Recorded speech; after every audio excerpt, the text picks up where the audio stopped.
Salah 5 pria asal Sukamulya, Sematang Borang, Kota Palembang, Provinsi Sumatera Selatan berpura-pura mengalami gangguan kejiwaan setelah kedapatan membawa kabur mobil Toyota Fortuner saat sang pemilik tengah menyetor tunai di salah satu ATM di Bukit Baru, Palembang, Senin 7 Maret 2022.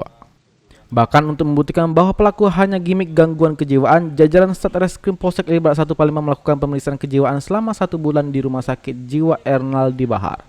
Seperti yang diterangkan Kapolsek Ili Barat 1 Palembang, Kompol Roy Atamunan, pada saat kejadian korban tengah menyetor tunai di ATM yang berada di Indomaret di Jalan Alamsyah, Ratu Prawinara Negara, Palembang.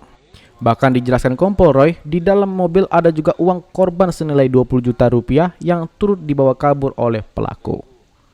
Korban yang terkejut mobil miliknya telah hilang dari parkiran langsung melaporkan kejadian tersebut ke Polsek Ili Barat 1 Palembang. Ternyata betul mobil ada di Gandul, sangat tadi saya kan belum ada.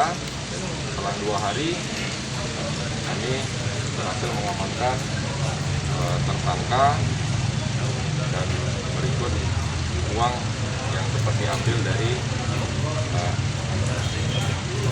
aksi kuras yang dilakukan dia.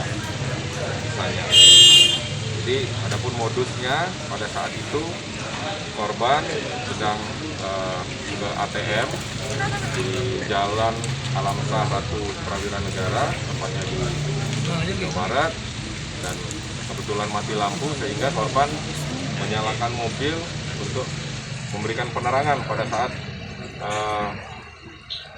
mengambil menyetor uang di ATM store tunai itu tadi.